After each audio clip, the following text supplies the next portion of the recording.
Story 1. The Follower. The first time I noticed the account, it had already been watching me for 6 weeks. I only found out because of a glitch, one of those rare moments when Instagram shows you something it probably shouldn't. I was scrolling through my story viewers one night after posting a photo from the gym. The list was longer than usual. My account wasn't large, maybe 400 followers, mostly people I knew from college, a few coworkers, some family. I recognized almost every name on that list. Almost. Near the bottom, there was a username I didn't recognize, @user_49281MV. No profile picture, 0 posts, following 1 account, mine. I clicked on it and stayed there longer than I should have. When I scrolled back through my story views from the previous few weeks, I started to see it, the same username again and again in posts I'd nearly forgotten I'd made. A coffee shop photo from a Tuesday morning, a late-night video of rain on my apartment window, a casual mirror selfie from a Friday I'd been home alone. It had watched everything. I told myself it was nothing, a bot maybe, some scraped account that followed random people.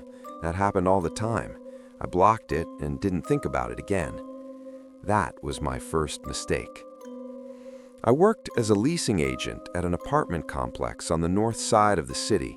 It was a quiet, routine job, the kind of work where you know every face in the building within a few months. My manager left by 2 every afternoon. From 2 until close, it was usually just me and whoever happened to stop by. After a year and a half, the building felt like a place I understood completely. I felt safe there. My Instagram was semi-public at the time. I wasn't naive about what I shared. I was careful, the way most people think they're careful. What I didn't understand then is how much a careful person can give away without ever noticing. 3 weeks after I blocked the first account, a new one appeared, @MV_4928U1. Different arrangement, same digits, no photo, 0 posts, 1 following. It had already viewed my 2 most recent stories by the time I found it. I felt something shift in my stomach.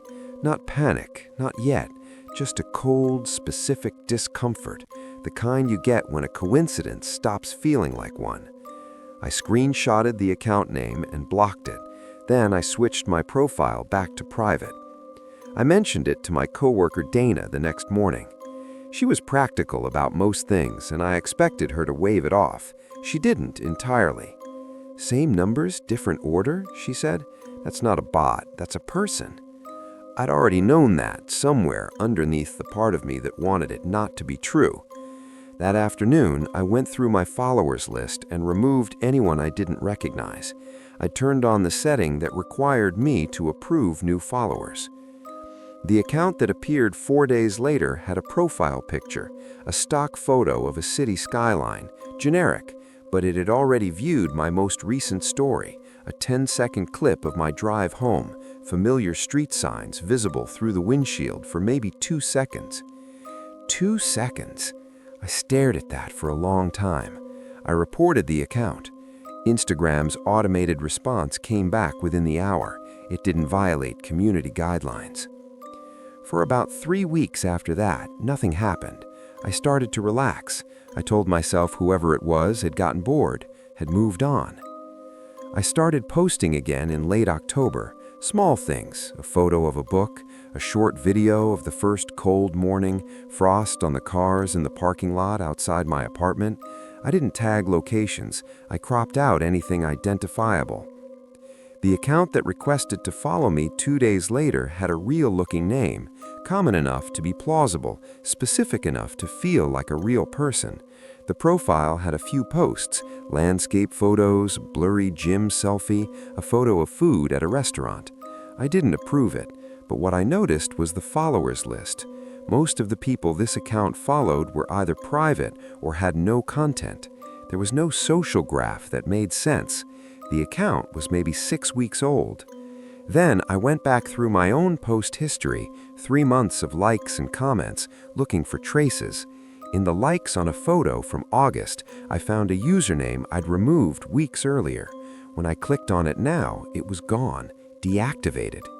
I clicked on another one from that same removal batch, also gone. By the time I'd check all 12, 9 of them had vanished. The other 3 existed but had been completely wiped. No posts, no activity. Someone had been cycling through accounts, creating them, using them to watch, then deleting them before they could be traced. There had been others I'd never noticed. I didn't sleep well that night. It was a Tuesday when things changed at work. My manager Tom had left early to deal with something at the other property.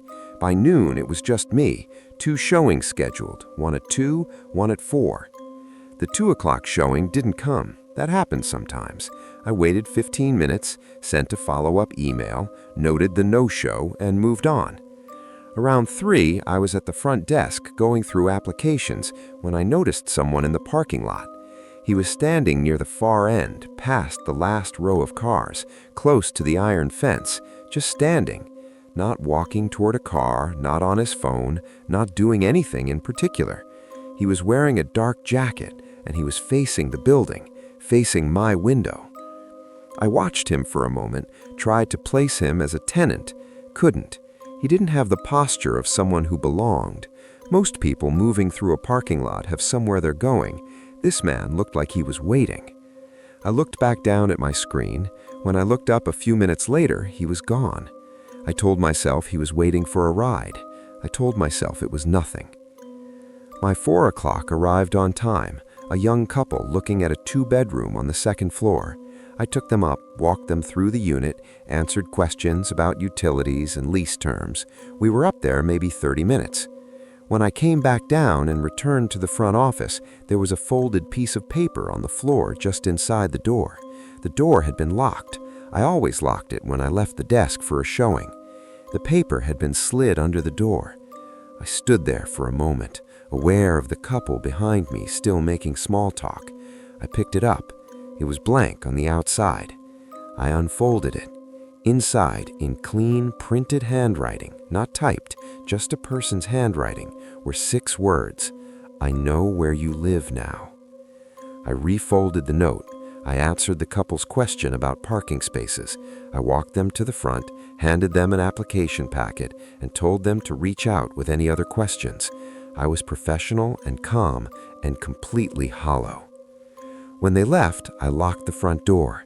Then I sat down at the desk and tried to think. The note could have been from a disgruntled tenant, could have been a prank. There were explanations that weren't connected to the Instagram accounts. But I know where you live now. Not, I know where this office is. Not, I know where you work. The word was you.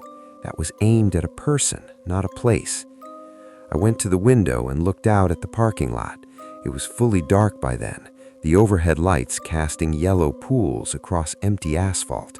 No one visible. I pulled out my phone and looked at my Instagram profile.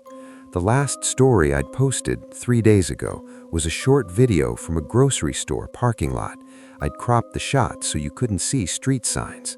What I hadn't cropped out was the side of my car, the bumper specifically, with a small dent on the lower left corner that I'd been meaning to fix for 2 years. My car was parked in the front lot, directly in front of the office window. Same dent, same car. I know where you live now. Not a guess, a confirmation. I called Tom first, then the police. Tom drove back from the other property. The police sent a patrol officer who took a report, photographed the note, walked the perimeter of the building. He was professional and thorough. I could tell this was the kind of thing that rarely went anywhere.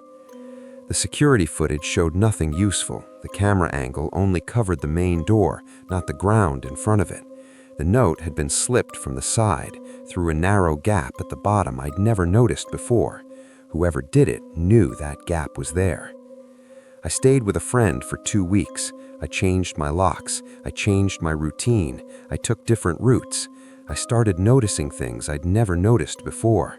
The car that seemed to appear on the same block 3 mornings in a row. I requested a unit transfer and waited 6 weeks for it. I deleted every post from the past year. I scrubbed the location data for everything I could find. The account stopped after I deleted my profile entirely. 2 months later, I made a new one. Different name, no face photos, nothing geographically specific, private from the start, request only, nobody I didn't already know. For the first 6 months, everything was quiet. Then, one morning in April, I got a follow request. The username was random characters, no profile picture, 0 posts, 1 following.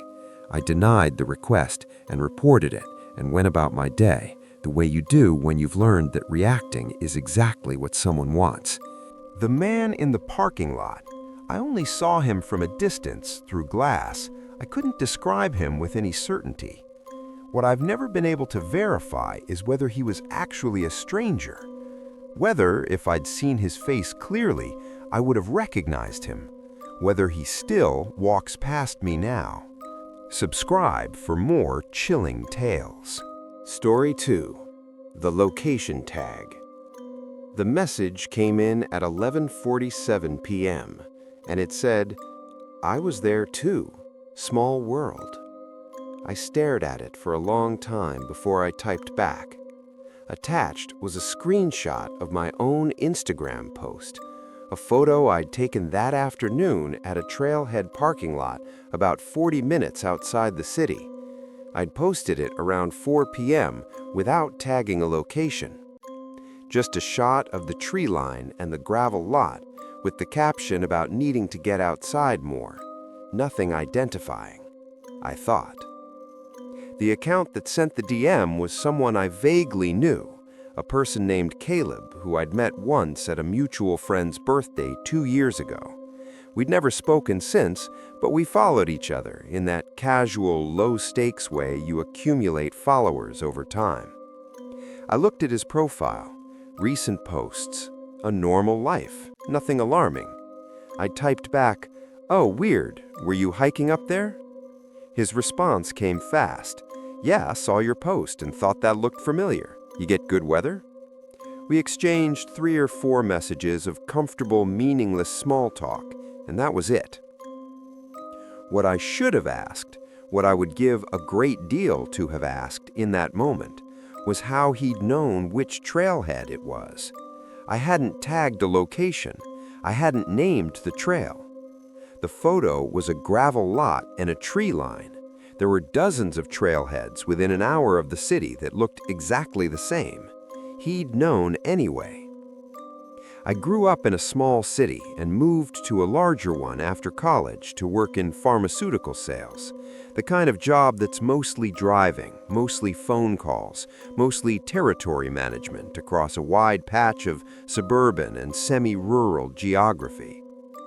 I kept my Instagram the way most people my age did, a mix of real friends, college connections, professional contacts, and the accumulated debris of years of casual following. Maybe 600 followers, public profile. I posted maybe 3 times a week. Meals, drives, the occasional landscape shot when something caught my eye.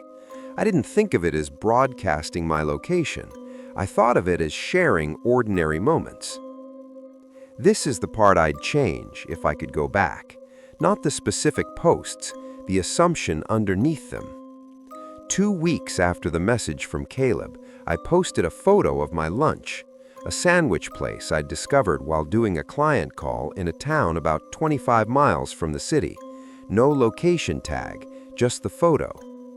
An hour later, I got a like from an account I didn't recognize.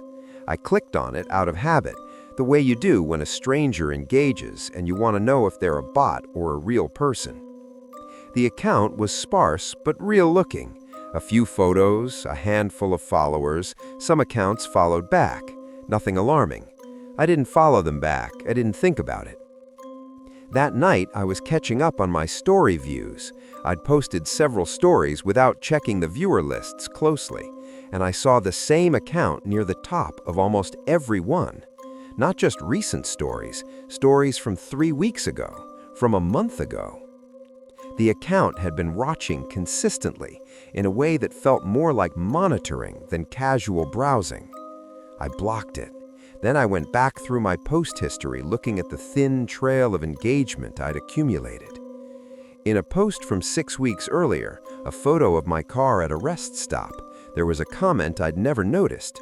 It had been posted within minutes of me publishing the photo, then deleted shortly after.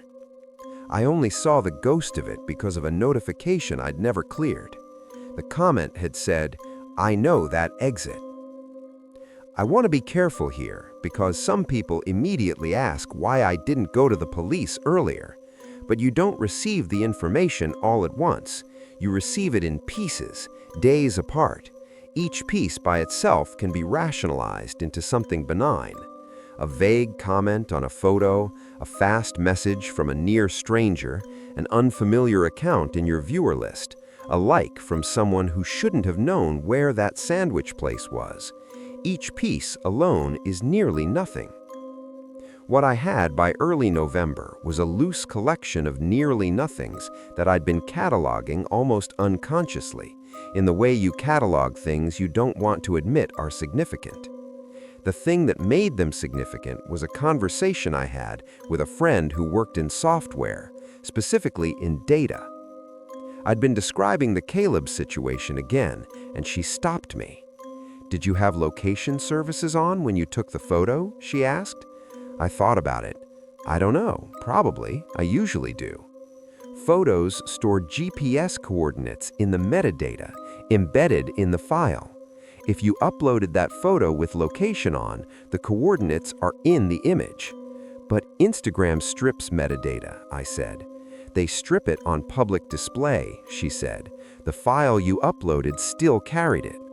And there are tools, simple ones, that can pull metadata from images before the platform processes them. She was patient about explaining it. I was slow to follow.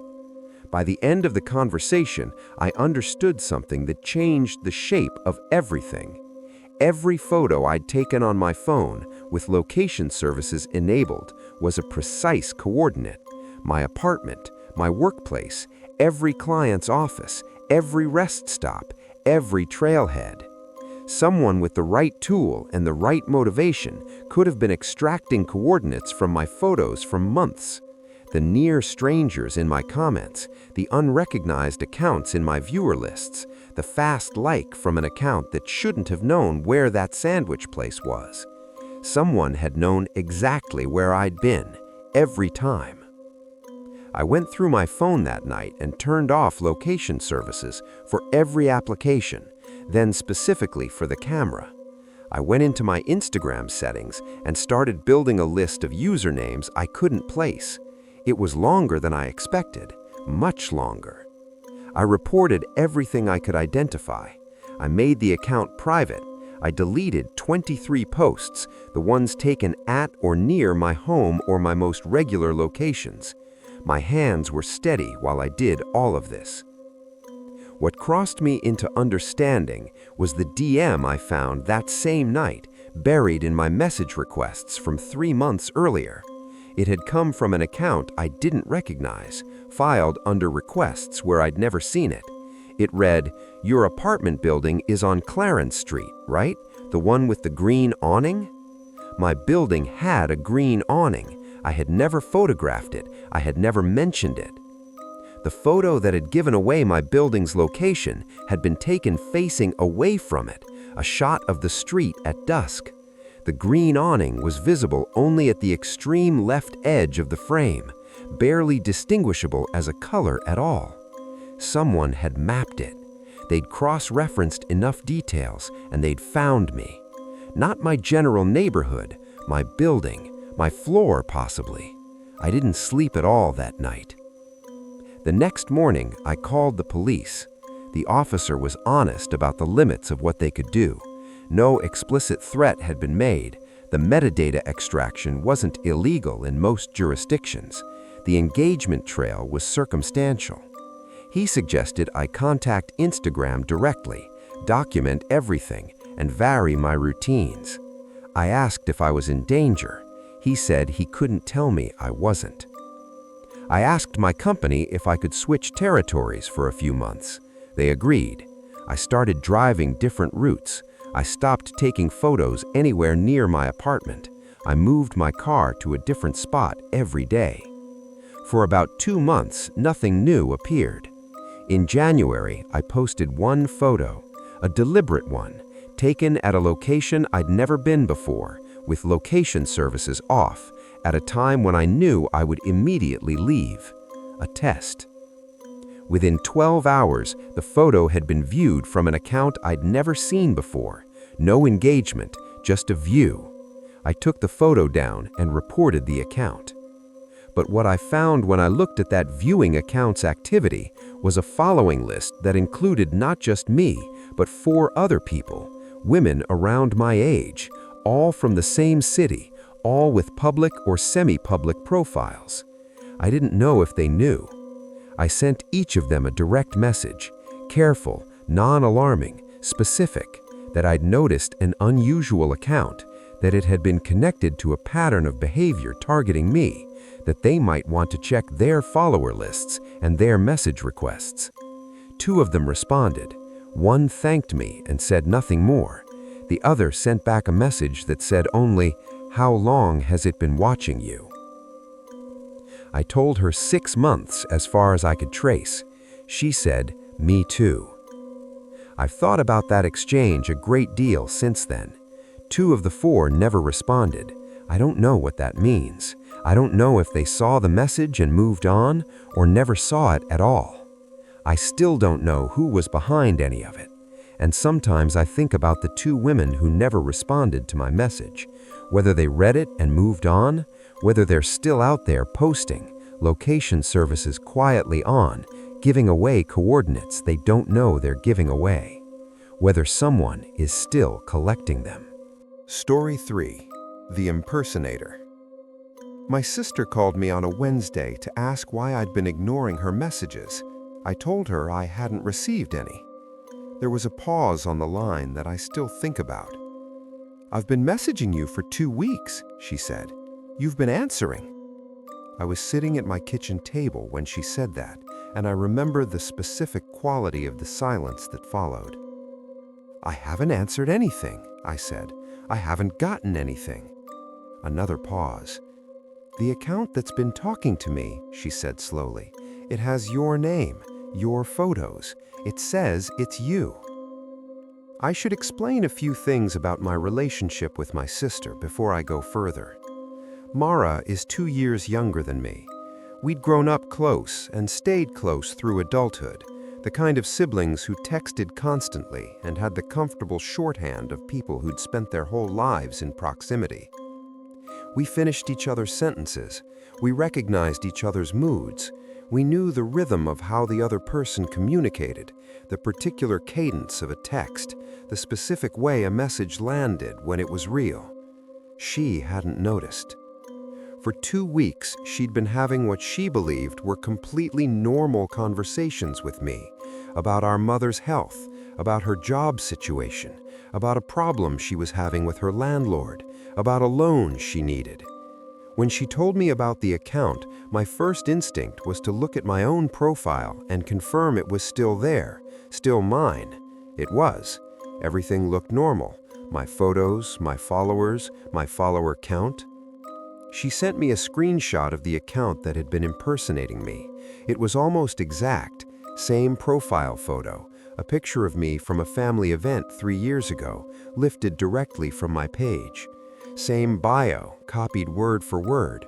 Similar username with a single character transposed in a way that would be nearly invisible in a notification or a DM header. The account had copied 14 of my most recent posts, reposting them with near-identical captions, slightly altered. A word changed here, a punctuation mark shifted there. Not enough to trigger automated duplicate detection, enough to look authentic to someone who wasn't scrutinizing. It had been following people I followed, mutual friends, co-workers, family members. Most of them, I later found out, had followed it back without questioning it, because why would they? They already followed me. This account showed up looking like me, and they accepted the follow and moved on. I spent that night going through my followers list, comparing it against what I could reconstruct from memory. The Mirror account had roughly 240 followers by the time I found it. I didn't recognize perhaps 30 of those accounts, but the rest were real people, people who knew me or thought they did. I reported the Mirror account to Instagram immediately. The automated response came back within the hour. The report was under review. I clicked the option to escalate it as impersonation. I uploaded my ID. I waited.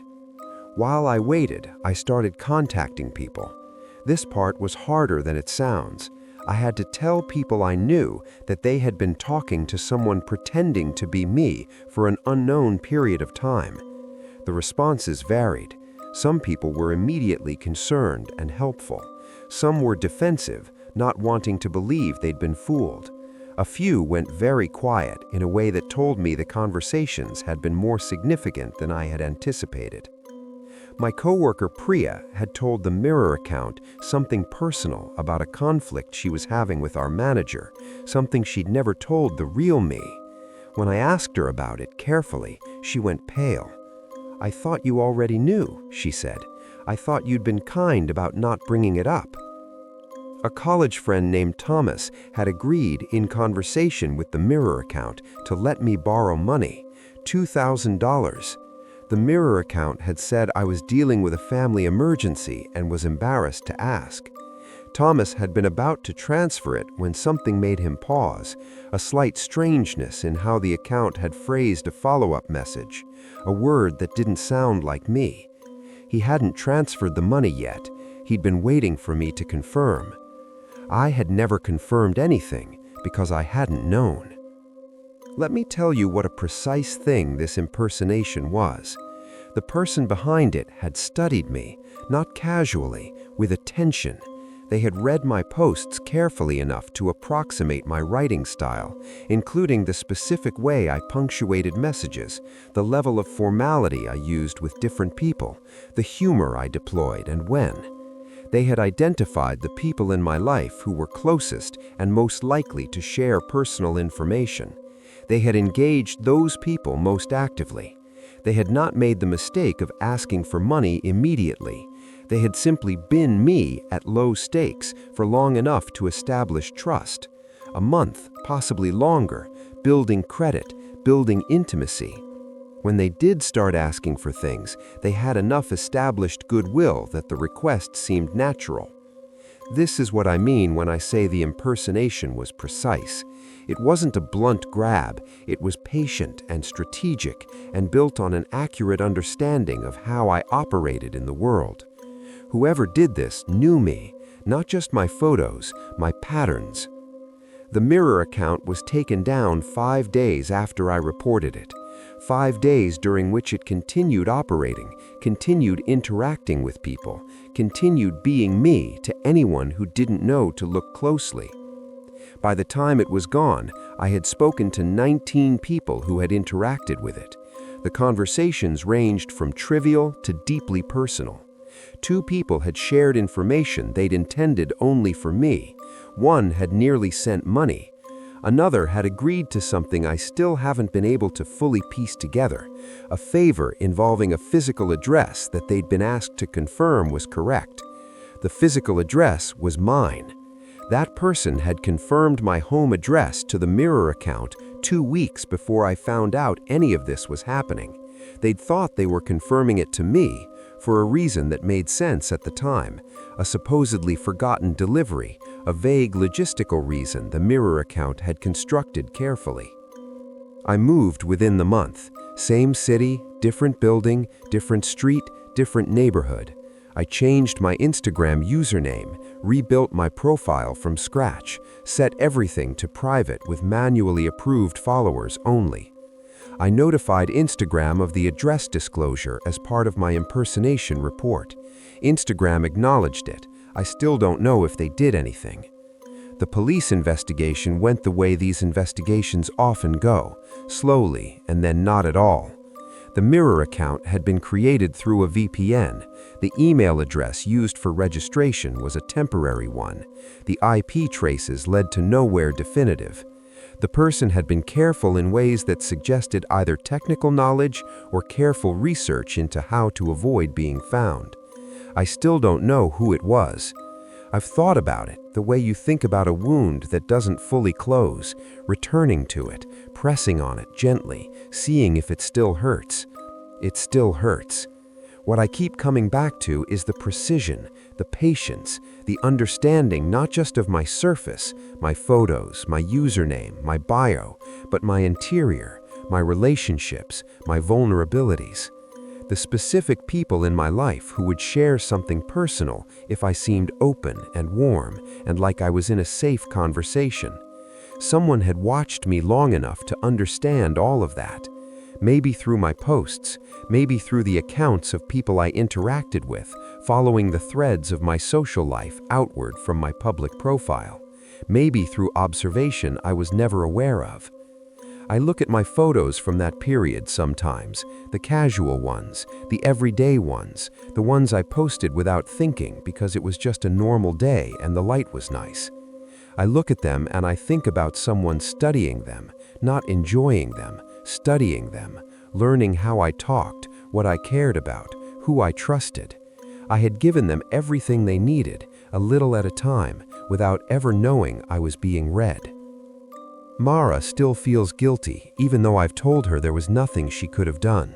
The account was good, it was patient and well-crafted, and knew exactly how to sound like her sister, how to land in a conversation the way I would land in a conversation.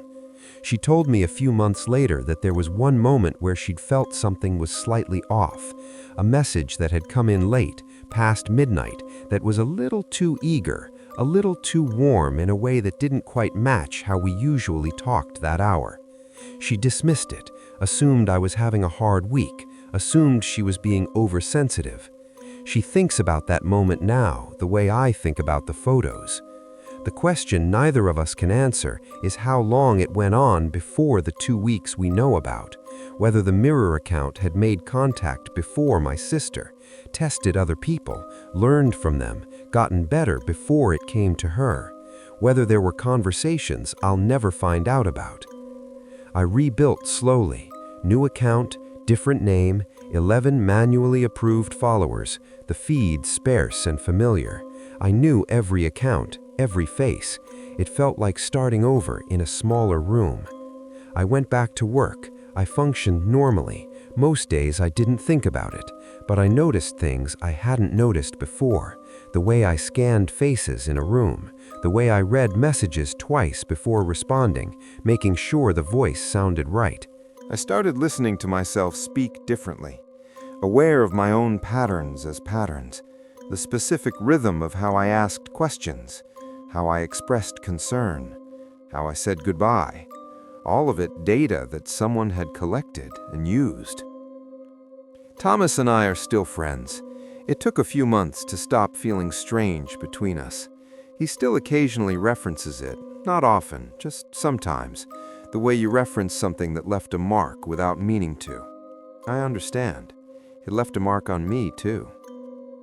Priya and I don't talk about it at all.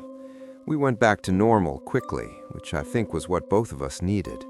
But I noticed that she texts differently now, more carefully, checks before she shares. The Mirror account was one person's work, one person who sat with my profile long enough to understand me well enough to become me. I don't know if they ever found the new account. I don't know if they looked.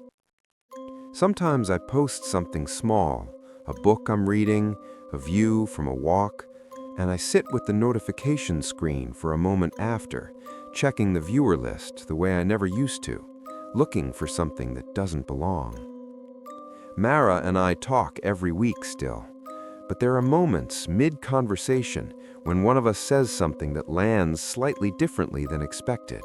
A word choice, a timing, a warmth that arrives at an odd angle. And there's a half second, just a half second, where neither of us says anything at all, just to be sure.